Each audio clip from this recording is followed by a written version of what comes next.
ഇതിലിപ്പോ കൂടുതലൊന്നും ആലോചിക്കാനില്ല. വിവാഹം സ്വർഗത്തിൽ നിശ്ചയിക്കപ്പെടുന്നു എന്നാണല്ലോ. ഇപ്പൊ തന്നെ നമ്മൾ തമ്മിൽ പരിചയപ്പെടാനും ഇയാൾ പെണ്ണന്വേഷിച്ച് നടക്കുകയാണെന്നും ഒന്നിനെയും പിടിക്കുന്നില്ലെന്ന് ഞാൻ അറിയാൻ എന്താ കാരണം? ദൈവനിശ്ചയം. ശരിയാ.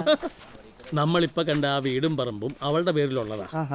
എന്റെ മോളായോണ്ട് പറയല്ല, കടലിൽ പോയി അധ്വാനിക്കുന്ന വേറെ ഏത് പെണ്ണുണ്ട് ഈ രാജ്യത്ത്? അതുകൊണ്ടല്ലേ ഞങ്ങൾക്കും കേട്ടപ്പോ താല്പര്യമായത്. പുലർച്ചെ പോയവര് വരാറായി, നമുക്കൂടെ നിൽക്കാം.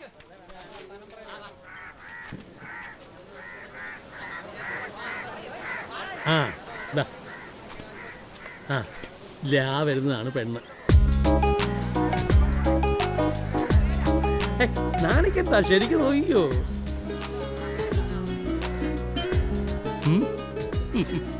കേപ്പിയുടെ കൂടെ 2 ടീമുണ്ടല്ലോ, എന്തോ കോളുണ്ടാ. എന്താണ് പുതിയ കൂട്ടുകാരൊക്കെ ആയിട്ട്? ഞങ്ങള് മോള് വരുന്നത് കാത്തു നിൽക്കുക. ഇവരെവിടെ കണ്ടിട്ടില്ലല്ലോ. ഞങ്ങള് ശരിക്കും തൃക്കുന്നപ്പുഴക്കാരാ. ഈ കരയെ വന്നിട്ട് കുറച്ചാളെ ആയുള്ളൂ. നിങ്ങ വിശ്വംബറിന്റെ വീട് വാങ്ങിച്ചാ? നമ്മുടെ കണ്ണപ്പന്റെ കമ്പിന്റെ പുറകില്ല. അതേടാ. ഇന്നെന്താണ് പെയ്ത്ത്? ഇന്ന് ചാളയാണ്. നിങ്ങ എത്ര ഭാഗം ഇറക്കത്തിലാണ് വലയടിക്കുന്നത്? ഞങ്ങ 35 ഭാഗത്തിന്. ഏത് വള്ളത്തിലാ പോണത്? ഉദയസൂര്യനില്ല, സ്വന്തം വള്ളാണ്. പുതിയൊരു ലൂപ്പ് പോലെ വാങ്ങിയിട്ടുണ്ട്. നാളെ വല തന്നെയാ. നിങ്ങളെന്താ നേരത്തെ കര പിടിച്ചേ? തെക്ക് പടിഞ്ഞാറ് കരിങ്കാർ കണ്ടപ്പോ ഞാനാണ് പറഞ്ഞ നേരത്തെ പോരാ.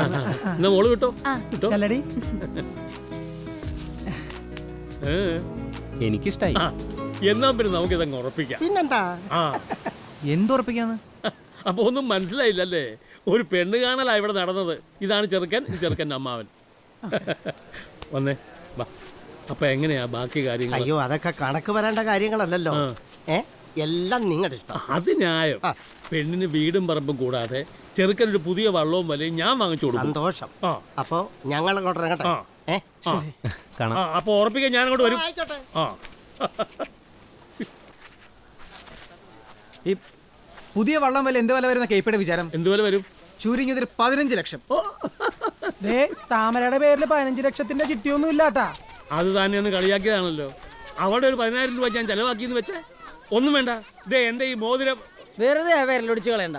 എന്ത് പറഞ്ഞാലും ഒപ്പ വിരലിൽ പിടിച്ചോളും. 15 അല്ല 20 ലക്ഷം എന്ന് പറഞ്ഞാലും ഈ KP വാക്ക് പറഞ്ഞ വാക്കാ. അത് ഞാൻ കൊടുത്തിരിക്കും, ഉറപ്പ്. ഇയാള് താമര കടപ്പുറം വിട്ടു പോകുന്ന എനിക്ക് തോന്നല്ല. എന്താ? അവളുടെ കൂടെ ഈ കടപ്പുറത്തേക്കുന്ന ഒരു ചെക്കനെയാണ് അവൾക്ക് ആവശ്യം. അവളുടെ സമ്മതം ചോദിക്കാതെ ഉറപ്പിക്കാൻ പാടില്ലായിരുന്നു. അതിന് ഇനിയും വൈകിട്ടില്ലല്ലോ. നമുക്ക് അവിടെ സമ്മതം ചോദിക്കാടാപ്പാ. നീ വാ. അതാ ശരി. അല്ല പിന്നെ കേട്ടിടത്തോളം നല്ല കാര്യമാണെന്ന് എനിക്ക് തോന്നുന്നത്. എപ്പോഴായാലും ഇവക്ക് ഒരുത്തം കൂട്ടുവേണ്ടേ? അങ്ങനെ ഏതെങ്കിലും ഒരുത്തും മതിയോ? അയാൾക്ക് എന്താണ് കുഴപ്പം? കാണാനും തിരക്കേടില്ല അല്ലടി. അപ്പൊ ചേട്ടൻ ഏത് കണ്ടോണ്ടാ കണ്ടത്? ഇവിടെ വെച്ച് നോക്കുമ്പോൾ തീരെ പോര സ്ഥലമായി. എന്നെ പോലെ എല്ലാം തവനും എടുക്കുമാരെ എപ്പോഴും കിട്ടിയെന്ന് വരില്ല. ഉള്ളത് വെച്ച് ഇവിടെ അഡ്ജസ്റ്റ് ചെയ്തിട്ട് സ്ത്രീധനായിട്ട് വള്ളം വലയൊക്കെ മേടിച്ചു കൊടുക്കാന്ന KP പറഞ്ഞിരിക്കുന്നത്. അതൊന്നും നടക്കണ കാര്യമല്ല. വീടും പറമ്പും മാത്രമേ കൊടുക്കാൻ പറ്റുള്ളൂ എന്ന് നമുക്ക് അവരോട് പറയാം. പെണ്ണിനെ പിടിച്ചാൽ പിന്നെ സ്ത്രീധനൊന്നും ഒരു പ്രശ്നമല്ലെന്നേ. കാര്യത്തോടെ എടുക്കുമ്പോൾ അതൊക്കെ പ്രശ്നമാ ചേട്ടാ. ഇതിലിപ്പോ താമരയുടെ അഭിപ്രായം നോക്കേണ്ട. നീ എന്താ പറയുന്നേ? എന്റെ എല്ലാ കാര്യത്തിലും ഇന്ന് വരെ തീരുമാനം എടുത്തിട്ടുള്ളത് നിങ്ങളൊക്കെയല്ലേ. ഇക്കാര്യത്തിലും നിങ്ങ തീരുമാനിച്ചോ.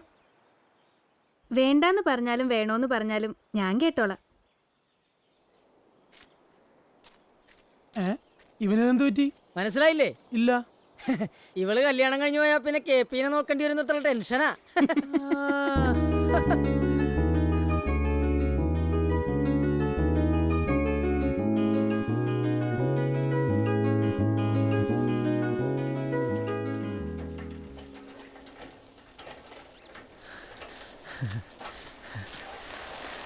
അറിഞ്ഞാ ചെറുക്കൻ്റെ അമ്മ വന്ന് KPയുടെ കല്യാണം ഓടി പറഞ്ഞു.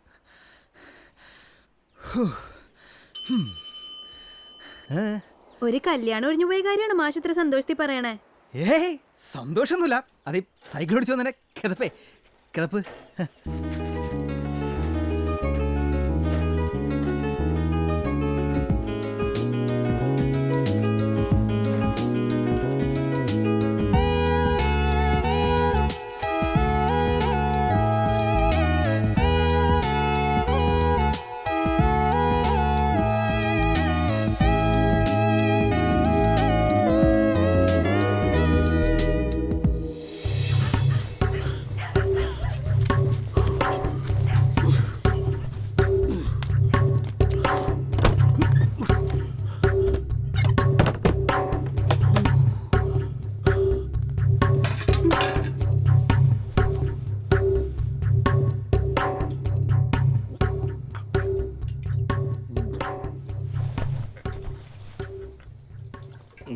പറ്റി?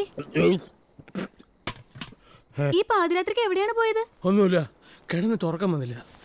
മോള് കിടന്നോ? കിടന്നോ? അയ്യോ.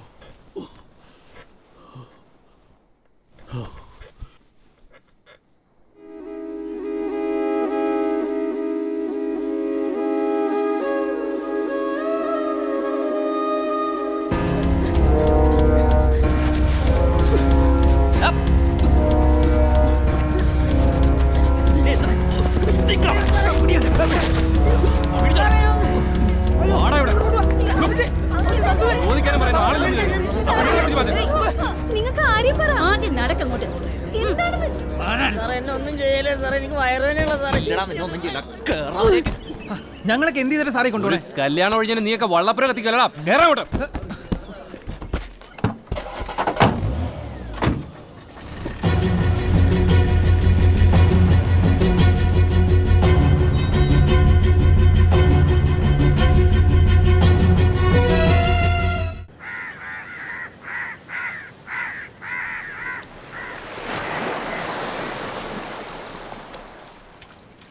എന്റെ അഭിപ്രായത്തിൽ KP ചെയ്തതിൽ ഒരു തെറ്റുമില്ല. ആ വരുത്തന്മാർക്ക് അങ്ങനെ തന്നെ കിട്ടണം. ഒരു കല്യാണം തീരുമാനിക്കുക, പിന്നെ ഒരു തോന്നലിന് വേണ്ടാന്ന് വെക്കുക. വള്ളപ്പുര അല്ല അവൻ്റെ ഒക്കെ വീടാ കത്തിക്കേണ്ടത്. ഈ കേസിൽ ഞാൻ KPയുടെ ഭാഗത്താ. തുണി തൈ നിനക്കത് പറയാം. പോലീസിന് തന്നെ മുഴുവൻ കിട്ടിയ ഞങ്ങളുടെ പിള്ളേർക്കാ. KP നേരിട്ട് നിന്ന് കുറ്റം ഏറ്റു പറഞ്ഞല്ലേ, പിന്നെന്തിനാ നല്ലത് അവരെ? KP പോലീസ് സ്റ്റേഷനിലേക്ക് ചെല്ലണ ഗ്യാപ്പിൽ കിട്ടിയ കാര്യമോ പറഞ്ഞത്. ഏതായാലും മൈക്കിൾ അച്ഛൻ ഇടപെട്ടത് കൊണ്ട് ജയിലിൽ പോകാതെ പുറത്തിറങ്ങാൻ പറ്റി. എടി എടി എടി നിക്കടി. നിന്റെ അമ്മയുടെ കൊണവതാരം കൊണ്ട് നിന്റെ എത്ര കല്യാണം ഒഴിഞ്ഞു പോയിരിക്കുന്നു. എന്നിട്ട് ഞാൻ അവരുടെ ആരുടെയെങ്കിലും വള്ളപ്പര കത്തിച്ചോ? എന്താ കാര്യം? അച്ഛന് തീരെടുത്ത് നിൽക്കാൻ പറ്റൂലല്ലോ. കാരണം എന്താ, അകത്ത് മുഴുവൻ മണ്ണെണ്ണയല്ലേ. അതല്ല, ഈ കല്യാണം എന്ന് പറയുന്നത് ഒരു അപകടമാണ്. അത് ഓർക്കാപ്പുറത്ത് പെട്ടെന്ന് സംഭവിക്കണം. കല്യാണം എന്താ വെടിക്കട്ടാ?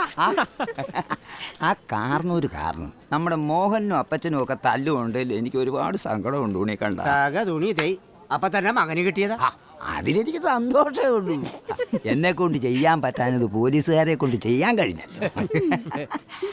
അല്ല സെക്രട്ടറി, നഷ്ടപരിഹാരം എന്ത് കൊടുക്കേണ്ടി വരും? വള്ളത്തിന് കേടുപാട് പറ്റാത്തതുകൊണ്ട് രക്ഷപ്പെട്ടു. ഇനിയിപ്പോ ആ വള്ളപ്പുരം ഒന്ന് കെട്ടിക്കൊടുത്താൽ മതി. അതും താമരയുടെ തലയിലായി. ഏത് നേരത്തെ ഇങ്ങനെ ഒരു ദുർബുദ്ധി തോന്നിയെന്ന് അറിയില്ല. എന്റെ തെറ്റ ഞാൻ തന്നെ അനുഭവിക്കണം. മോശം. എന്തെങ്കിലും പറയാനുണ്ടെങ്കിൽ ഉറക്കെ പറയണം. എന്നോടുള്ള ദേഷ്യം തീർക്കാൻ പാത്രങ്ങൾ ഇങ്ങനെ എറിഞ്ഞ് ചളുക്കണ്ട. അപ്പൊ ദേഷ്യപ്പെടേണ്ട കാര്യങ്ങൾ ചെയ്തെന്ന് ബോധ്യമുണ്ടല്ലേ? ദേഷ്യപ്പെടാനും സങ്കടപ്പെടാനും എല്ലാവർക്കും അവകാശമുണ്ട്. എനിക്ക് ദേഷ്യം ബന്ധപ്പെടാൻ വള്ളപ്പര കത്തിച്ചത്. അത് തെറ്റായി പോയിന്ന് തോന്നുന്നുണ്ടെന്ന് ഞാൻ ചോദിച്ചത്. നിനക്ക് ദേഷ്യം ബന്ധപ്പെട്ട് നീ പാത്രങ്ങൾ എറിഞ്ഞത് തെറ്റായി പോയി നിനക്ക് തോന്നുന്നുണ്ടോ?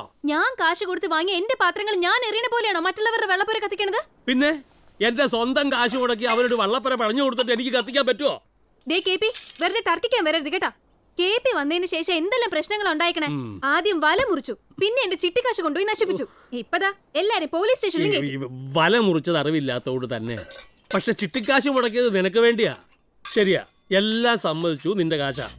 നിനക്കറിയാവോ, കോടികളുടെ ആസ്തിയുള്ളവനായി KP. പക്ഷെ പറഞ്ഞിട്ടെന്താ, ഇപ്പൊ പിച്ചക്കാരന്റെ അവസ്ഥയാ. നിന്നെ സ്വന്തം മകളായിട്ട് തന്നെ ഞാൻ കണ്ടിട്ടുള്ളൂ. കല്യാണം ഒഴിവ് പറഞ്ഞപ്പോൾ അവരോട് വൈരാഗ്യം തോന്നിയത് അതുകൊണ്ടാ. അവരെന്താ നിന്നെ പറ്റി എന്നോട് പറഞ്ഞെന്നറിയാവോ?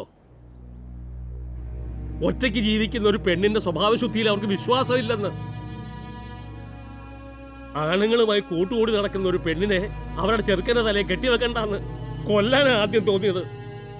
ഇത്രയെങ്കിലും ഞാൻ ചെയ്തില്ലെങ്കിൽ അതിന്റെ അർത്ഥം നിന്നെ ഞാൻ എൻ്റെ മകളായിട്ട് കാണുന്നില്ലെന്നാ.